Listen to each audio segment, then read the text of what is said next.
So, are you my family?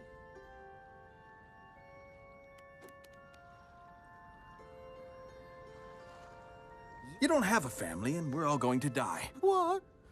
What? I thought that was what we were all nodding about. I'd make a crack about DreamWorks running its franchises into the ground, but honestly, as much as we all groan at spin-offs, sequels, and reboots, just like anything original, as long as the end product is good, its existence is justified. And for exactly what it is, no masterpiece, but just a silly, goofy movie, Penguins of Madagascar is pretty good. The Penguins have always been the best part of the Madagascar series. There's a genius comedic chemistry and never truly knowing if these guys are geniuses or just extremely deluded and lucky. It's like if Don Quixote's madness could actually warp reality. And yet the film also manages to show them as sympathetic characters, as displayed by their character arc focusing on their relationship as a unit, specifically regarding their youngest member, Private, whose hatching at the beginning of the film cements the formation of the team. There's also a really funny villain who's basically Megamind as an octopus, complete with a Bernard-esque alternate identity. I'm pretty sure that the reason they made him an octopus was so that DreamWorks could show off their amazing rubber face flexible animation. Seriously, just look at that! He also has a unique speaking gag. Helen, hunt them down! William, hurt them! Hallie, bury them!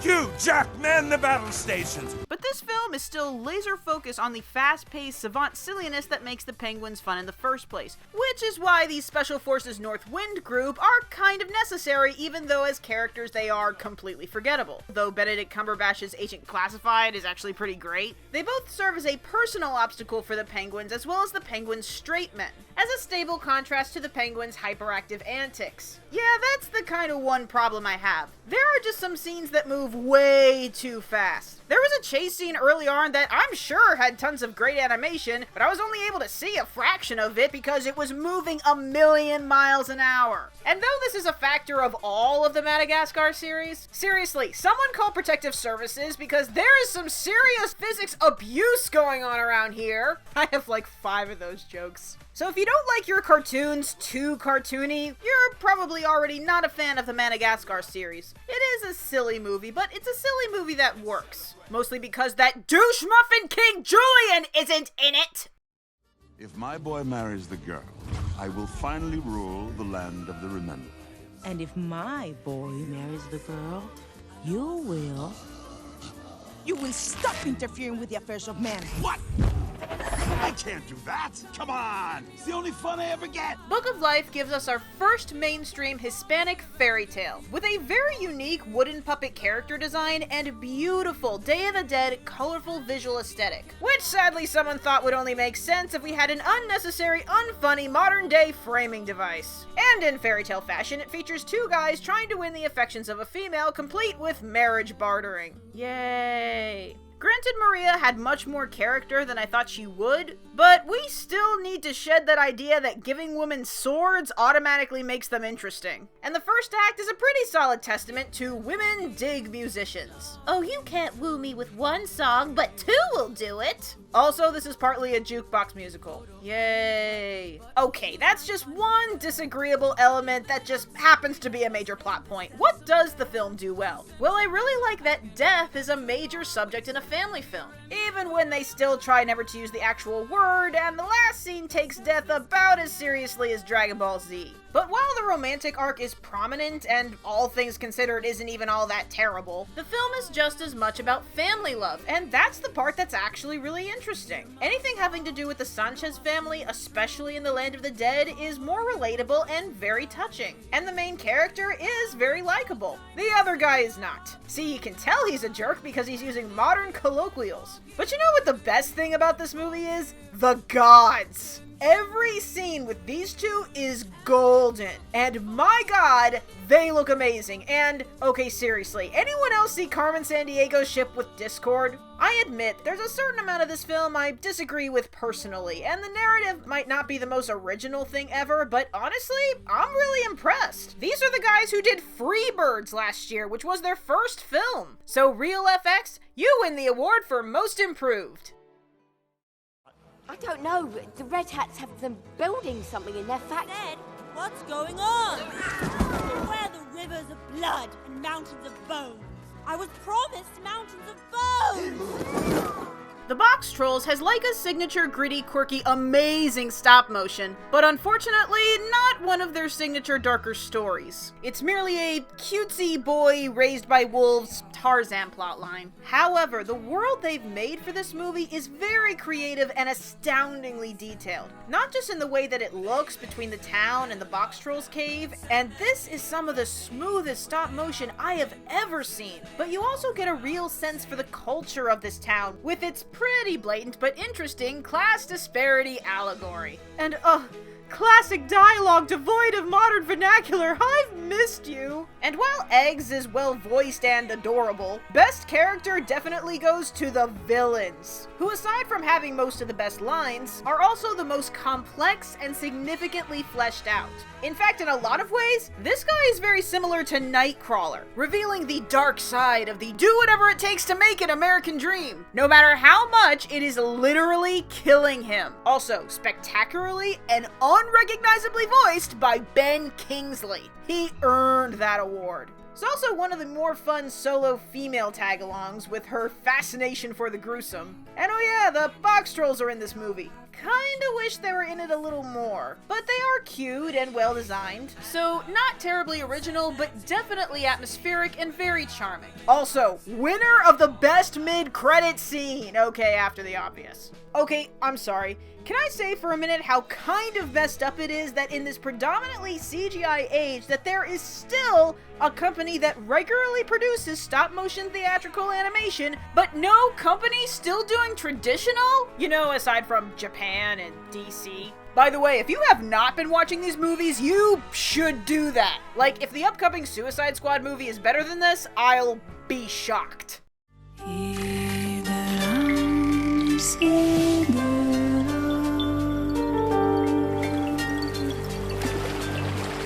The director that made Secret of Kells is making another movie? Hell yes, I'm going to delay my list for that! And indeed, like its predecessor, Song of the Sea is steeped in classic Irish iconography and absolutely gorgeous visuals. It's not as good as Kells though, which pretty much comes down to one thing. Aside that its animation never gets as creatively abstract as Kells because this is a little bit more of an audience-friendly narrative, the main character Ben is a complete jerk to his unknowingly supernatural mute sister, though honestly, a lot of the family doesn't come off as very likable at the start of the film, but it is because the film is trying to portray a broken family after the death of Ben's mother, as well as setting up the themes of the film of, let's just say, emotions equal life. However, there's being a jerk brother and then there's being Dudley Dursley. However, once that's toned down, the film is actually very enjoyable and beautifully atmospheric, entwining a child's adventure story, family tragedy and redemption. Irish Yubaba is a great antagonist, and showing that America isn't the only one that can get very creative with its interpretation of classic lore. Yeah, last time I checked the Irish mythology hierarchy, Silkies weren't exactly on the same level as Alicorns, or Jesus. Still, that animation and that music is a very powerful combination, and I just like this sort of fairy tale-esque folklore fantasy, even if it is a little bit narratively over the top. It is still a very sweet and gorgeous movie. She's such a beautiful little princess. That kid's weird. She grows fast, like bamboo. Have you gotten bigger again? Yeah? You think so? In a year that has already had so many amazing looking films, Princess Kaguya definitely deserves special recognition all to itself. There's few things more fitting than using this sort of old-fashioned paint sketch aesthetic to illustrate one of Japan's oldest and most famous folktales of a bamboo cutter who finds a mini goddess in the bamboo stalk and decides to raise her. Oh, but such a beautiful girl shouldn't rough it in the sticks. No, she must be given the finest of everything and must be proclaimed as the fairest in the land. It sounds like every girl's dream, right? Right? I said it in my review, and I'll say it again. This is the quintessential anti-princess film. The subtitle might as well be, Denying Women Agency and Worshipping Them as Objects of Beauty and Nothing Else is Awful, and This is Why. But if you don't want to look at it that way, similarly to Song of the Sea, its story is a testament to the idea that what makes life worth living is a mix of joy and suffering. But Song of the Sea might have actually handled that better, as this film is pretty heavy on the suffering side. This film is the most character-focused of any other animation animated film this year, as it's played similar to a biography as a series of personal moments that are all deeply affecting, with the subtle and not so subtle touches of fantasy that keep the world intriguing. The ending also kinda comes out of nowhere, but it happened in the original folktale, so it had to happen. However, despite that, Princess Kaguya might be the most visually striking and emotionally gripping animated film of the year. You know, if Big Hero and Dragon didn't do it for you. Speaking of which... Hero? You gave me a heart attack! My hands are equipped with defibrillators. Clear. Stop! It's just an expression. Well, I was wrong. There might be a mad dash to the third act, and you might predict every twist the story throws at you, but other than that, Big Hero 6 was a fantastic addition to Disney's canon. This movie was a very satisfying and fun experience, combining a solid superhero origin story and an emotional journey about dealing with loss. It's fantastically intricately designed, has some very creative powers and very fun action, its characters are very lovable, endorses that having high intelligence is cool for reals, yo, and then of course, Baymax. Baymax is one of the best understated comic reliefs and one of the best robot characters that has ever been made, if only because it's never suggested that his programmed personality is a soul or anything other than programming. So far, Disney's venture into the Marvel underbelly is going pretty good, but best animated picture? I don't know. It does have a lot going for it, with a nice balance of fun and tender character moments, but then I remember a couple years ago when a better geek-oriented movie lost to a less good movie about family reconciliation, and I'm less okay with it. But no disrespect to the movie, because I still really loved it. Also, animation is a medium, not a genre! You're the pride of Bergson, and I couldn't be prouder. Thanks, Dad. I'm pretty impressed with myself, too.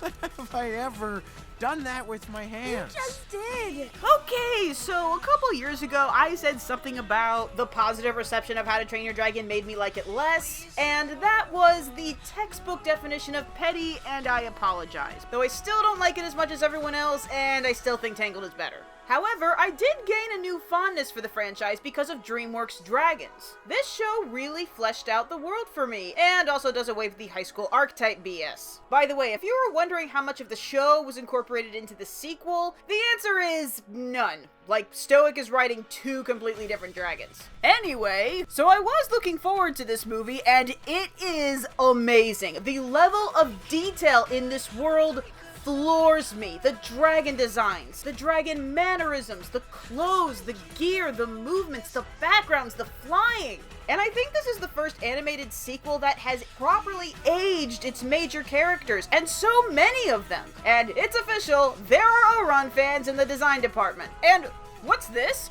3 female characters that all look significantly different? Truly, this could only be the work of witchcraft! I also appreciate the reference to the original book series where the bad guy trains the dragons by simply screaming loudly at them! And if you've ever wondered how faithful this series is to the original book series, again, the answer is none. I mean, not only has the village been training dragons from the start, but Hiccup can actually talk to dragons, and Toothless is an asshole! Yeah, the two mediums are too different to even be compared. And the plot is not perfect. It's another case of the film feeling like it was originally supposed to go in a different direction, and the final conflict doesn't quite match the weight of the rest of the film. However, I do highly commend it for its intent and its complexity, because it approaches the difficult topic of methods for achieving peace, whether or not someone is capable of change, or if indeed fighting is the only option. And shockingly, the film goes in a different and more challenging direction than any other family films probably would. I might disagree with it philosophically at a couple of points, particularly in how certain phrases were used. Yeah, that can be taken badly. But overall, it was very admirable. And similar to the film's plot in regards to his future, Hiccup is also being pulled in 2 different directions, represented by his 2 parents. Yeah, I won't bother hiding the twist since the trailer doesn't. But honestly, the overall plot is not as impressive as all of the individual character moments, which is the real reason that I think this film is amazing.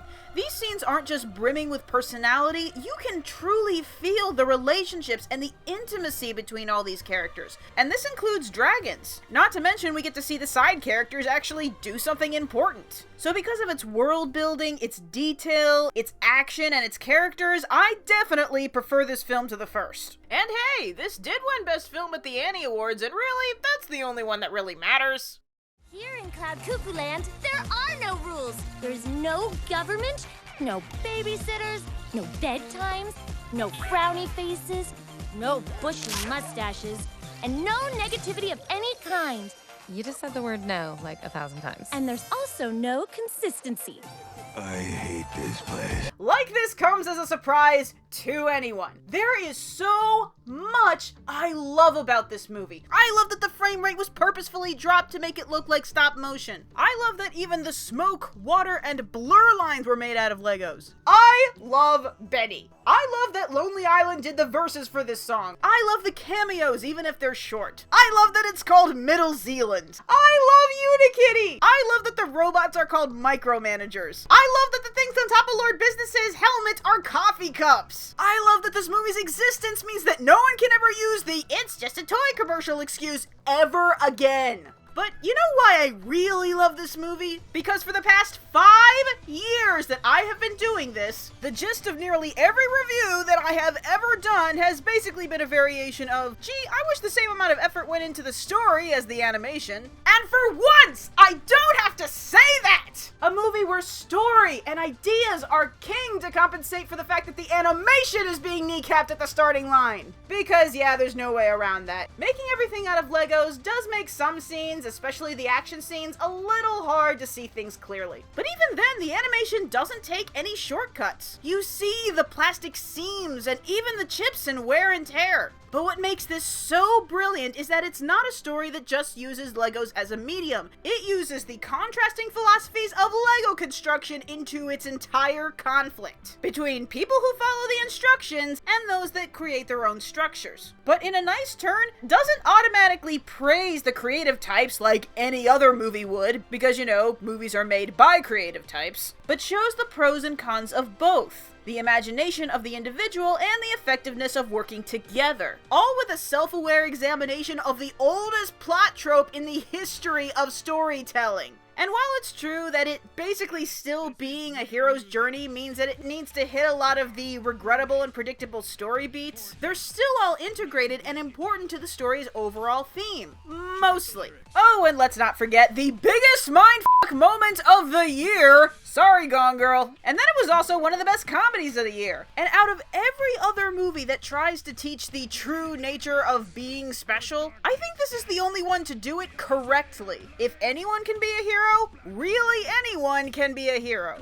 In conclusion, Lego Movie is best movie of 2014, and that's saying something in a year where we had a lot of great films. This was actually pretty close to the crowning jewel that was 2009. And now, it's time to look forward to 2015. Will Pixar regain its former glory? How many films are gonna get pushed back to 2016? And will any movie topple George Lucas for worst movie of 2015?